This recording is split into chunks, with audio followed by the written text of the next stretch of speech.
Hello students, we are doing the chapter probability और आज हम इसमें कुछ इंपॉर्टेंट क्वेश्चंस करेंगे जो स्टूडेंट फॉर्म में होंगे। तो देखिए किस तरह से। Question number 1, in A class 40% of the students study mathematics and 30% students study biology. 10% of the class study both mathematics and biology.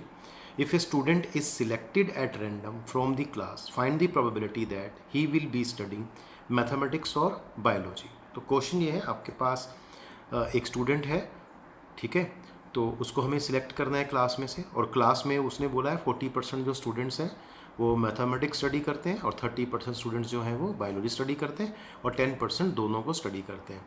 तो एक स्टूडेंट को हम सिलेक्ट कर रहे हैं, तो आपको प्रोबेबिलिटी निकालनी है कि या तो वो मैथमेटिक्स स्टडी करेगा और या बायोलॉजी स्टडी करेगा। तो सबसे पहले हम यहाँ पे इवेंट्स पोज करेंगे। तो let A and B denote the events that the student is studying mathematics and biology respectively.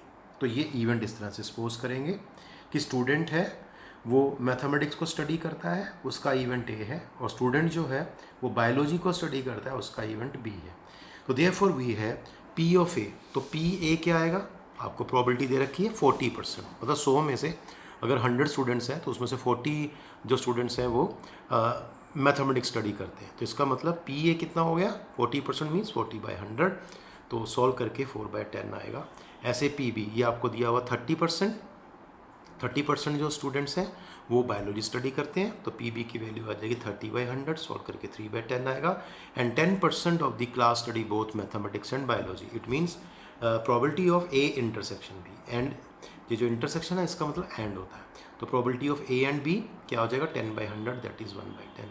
और अब हम बताएंगे लास्ट में क्या चाहता है। देखिए ये वाला जो इवेंट है मैथमेटिक्स का स्टडी करने का, वो ए इवेंट है, और बायोलॉजी को स्टडी करने का इवेंट बी है। तो इसका मतलब रिक्वायर्ड प्रोबेबिलिटी क्या बनेगी, ए और बी। और का मतलब होता है यूनियन, तो ये बनेगा probability of A union B. Formula आपको मैंने कल बताया था, क्या होता है, that is P of A plus P of B minus probability of A intersection B. तो इसकी वैल्यू 4/10 है, इसकी वैल्यू 3/10 है, इसकी वैल्यू 1/10 है। सॉल्व करने पे आएगा 6/10, और सॉल्व किया 3/5, जिसको हम 0.6 भी लिख सकते हैं। तो बहुत ही अच्छा क्वेश्चन है। इस तरह के बहुत सारे हम क्वेश्चंस करने वाले हैं, और ये क्वेश्चन आपके इम्पोर्टेंट हैं, और ये 12th में भी आपके काफ़ी काम आएगी ये प्रोबेबिलिटी आगे। तो इसको बहुत ही केयरफुली देखिए। यस बेटा, नेक्स्ट क्वेश्चन है, in an entrance test that is graded on the basis of 2 examination, the probability of a randomly chosen select student passing the first examination is 0.8 and the probability of passing the second examination is 0.7. The probability of passing at least one of them is 0.95. What is the probability of passing both? तो आपको दिया हुआ है किसी entrance test के अंदर, ठीक है, प्रोबेबिलिटी है किसी एक स्टूडेंट की जो रैंडमली सिलेक्ट किया है, उसके फर्स्ट एग्जामिनेशन को पास करने की प्रोबेबिलिटी 0.8 है, और उसके सेकंड एग्जामिनेशन को पास करने की प्रोबेबिलिटी 0.7 है। और अगर कम से कम एक सब्जेक्ट को पास करने की प्रोबेबिलिटी 0.95 है, तो बताइए दोनों को पास करने की उस स्टूडेंट की क्या प्रोबेबिलिटी होगी। तो पहले आपको क्वेश्चन क्लियर होना चाहिए, उसके बाद ही हम आगे चलेंगे। तो चलो शुरू करते हैं। यहाँ भी 2 इवेंट होंगे। Let capital A and capital denote the events that the student passes the first and second examination respectively. मतलब ए इवेंट है फर्स्ट एग्जामिनेशन को पास करने का स्टूडेंट के द्वारा, और जो आपका बी इवेंट है वो क्या है, सेकंड एग्जामिनेशन को पास करना है स्टूडेंट ने। अब देयरफॉर वी है, तो हमें गिवन है पी ऑफ ए कितना दिया है 0.8, पी ऑफ बी कितना दिया है 0.7, and P of A union B. आप याद रखें एटलीस्ट वन क्या होता है, यूनियन होता है। तो दोनों इवेंट्स के यूनियन की वैल्यू प्रोबेबिलिटी में क्या दे रखी है, 0.95। अब क्वेश्चन, अब हम लिखेंगे वी नो दैट, एक फॉर्मूला हम जानते हैं, probability of A union B क्या होता है, P of A plus P of B minus P of A intersection B. अब इसकी वैल्यू दे रखी है 0.95, इसकी वैल्यू 0.8, इसकी वैल्यू 0.7, ये सेम रहेगा, इसकी वैल्यू हमें निकालनी है। अब इसको हम इधर शिफ्ट कर देंगे, ये पॉजिटिव हो जाएगा, ये 1.5 माइनस 0.95, तो ये आएगा 0.55। तो देयरफॉर रिक्वायर्ड प्रोबेबिलिटी हमें यही निकालना था, probability of both A and B, that is A intersection B, कितना आएगा 0.55, and this is the answer. तो इस तरह से थोड़ा सा प्रेजेंटेशन आपको ध्यान रखना होता है क्वेश्चन के अंदर, और बहुत ही केयरफुली आपको लिखना है, ये नहीं एक लाइन में करके दे दिया तो स्टेप मार्किंग है फिर आपके मार्क्स कट सकते हैं। तो आपको बहुत ही ध्यान से केयरफुली इन स्टेप्स को देखना होता है और लिखना होता है। यस बेटा, नेक्स्ट क्वेश्चन देखते हैं। Question number 3, the probability that a student will pass the final examination in both English and Hindi is 0.5 and the probability of passing neither is 0.1. If the probability of passing the English examination is 0.75, what is the probability of passing the Hindi examination? तो सीधा सा question है और simple है। इसमें आपको दो events pose करने होंगे। Let capital A and capital B denote the events that the student passes the English and Hindi examination respectively. तो यहाँ हमने टू इवेंट्स लिए हैं। ए इवेंट है जिसमें हमने शो किया है, ए इवेंट किसका है, जिसमें स्टूडेंट पास कर रहा है किसको, इंग्लिश एग्जामिनेशन को, और बी इवेंट क्या है कि वो पास कर रहा है हिंदी एग्जामिनेशन को। तो therefore we have probability of A intersection B. आपको क्वेश्चन में गिवन है 0.5। देखिए यहाँ लिखा हुआ है the probability that student will pass in final examination in both English and Hindi. देखिए इंग्लिश एंड हिंदी, एंड का मतलब होता है इंटरसेक्शन, तो ये दिया हुआ है। दूसरा आपको दे रखा है इंग्लिश को पास करने की प्रोबेबिलिटी, और इंग्लिश वाला इवेंट हमारा ए है, तो इसलिए प्रोबेबिलिटी ऑफ ए गिवन है 0.75। और एक और है probability of passing neither is 0.5, तो ना हिंदी को पास करता है ना इंग्लिश को पास करता है। तो इसकी प्रोबेबिलिटी को कैसे लिखते हैं, probability of neither A nor B that is A dash intersection B dash, कितना दिया है 0.1। तो ये गिवन है आपको, इससे स्टार्ट करेंगे। नाउ इक्वेशन 1 इंप्लाइज, इसका फॉर्मूला आपको बताया हुआ है with the help of De Morgan law. तो ये क्या बन जाता है 1 minus P A union B. तो ये फॉर्मूला आपको याद कर लेना है। तो 0.1 आ गया, इसको हम सॉल्व करेंगे, इसको इधर शिफ्ट करेंगे, इसको इधर, तो probability of A union B आ जाएगा 0.9। अब इसका फॉर्मूला आपको आता है P of A plus P of B minus P A intersection B.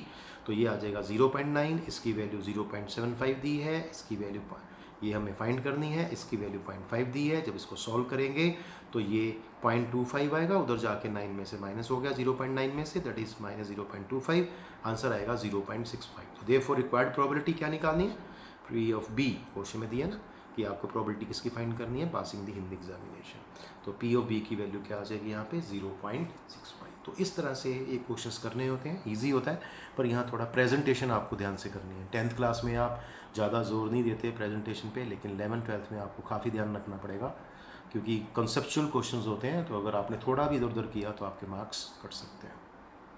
Yes बेटा, नेक्स्ट क्वेश्चन देखते हैं। थोड़ा बड़ा क्वेश्चन है, that is very very important. देखो मैंने स्टार लगा दिए 3। In a class of 60 students, 30 opted for NCC, 32 opted for NSS, 24 opted for both NCC and NSS. If one of these students is selected at random, find the probability that number 1, the student opted for NCC or NSS. Second part है, the student has opted neither NCC nor NSS. Third part है, the student has opted NSS but not NCC. Fourth part है, the student has opted NCC but not NSS. That is a very very good question, क्योंकि इसमें आपको हर तरह का part मिलेगा जो probability में हमें फाइंड करना होता है। तो चलिए, तो सोल्यूशन में देखते हैं। Let S be the sample space. तो शुरू करते हैं। तो एस हमने यहाँ पे सैम्पल स्पेस ले लिया, तो देयरफॉर एन एस क्या हुआ, that is the total number of possible outcomes. अब देखिए आपको क्या करना है, यहाँ 60 स्टूडेंट्स हैं और उसमें से एक स्टूडेंट की सिलेक्शन करनी है। तो सिंपल सी बात है, टोटल नंबर ऑफ वेज क्या होंगे 60C1, दैट इज 60 होगा, आप सीधा 60 लिख सकते हैं। तो एन एस की वैल्यू 60 आ गई, that is total number of possible outcomes. चलिए अब इवेंट्स पोज किए जाएंगे। Let capital A and capital B denote the events that the student opted for NCC and NS respectively. तो आपको पता है यहाँ पे 2 इवेंट्स ही होंगे, एक तो एनसीसी को ऑप्ट करना और एक एनएसएस को ऑप्ट करना। तो देखिए वही है अब यहाँ पे ध्यान देना है, यहाँ पे सीधी प्रोबेबिलिटी आपको गिवन नहीं है, या आपको निकालनी पड़ेगी। इसके लिए आप लिखेंगे एन ऑफ ए। तो ऐसे कितने स्टूडेंट हैं जो एनसीसी को ऑप्ट करते हैं, इट इज़ 30। तो एन ए की वैल्यू 30 होगी, इसी तरह से एन बी की वैल्यू 32 हो जाएगी, और N of A intersection B की वैल्यू 24 हो जाएगी। अगर मैं पूरा एक्सप्लेन करूँ तो मैं कह सकता हूँ एनएसएस के जो स्टूडेंट्स हैं 32 हैं, और जो दोनों को ऑप्ट करते हैं वो स्टूडेंट 24 है। अब समझ आ गया। तो देयरफॉर नाउ पी ए की वैल्यू क्या होती है, प्रोबेबिलिटी ऑफ ए कैसे होता है, N of A by N of S. N A की वैल्यू 30 है, एन एस की 60 है। आप इसको कैंसिल नहीं करेंगे फैक्टर को, आप इसी फॉर्म में रखेंगे इसको। पी बी की value N B by N S, that is 32/60। और ऐसी probability of A intersection B, जो क्या होता है formula N of A intersection B by N S आएगा, और ये 24/60 आ जाएगा। पहले आप इस पार्ट को सॉल्व करेंगे, इसके बाद फिर हम 1 2 3 4 पार्ट्स को आगे कंटिन्यू करेंगे। यस बेटा, तो फर्स्ट पार्ट देखते हैं। फर्स्ट पार्ट में था you have to find the probability that student opted for NCC और एनएसएस। तो रिक्वायर्ड प्रोबेबिलिटी क्या आएगी, बीच में और वर्ड है और फर्स्ट इवेंट ए है, सेकंड इवेंट बी है, उसके बीच में वो और कह रहा है, और मीन्स यूनियन निकालना है।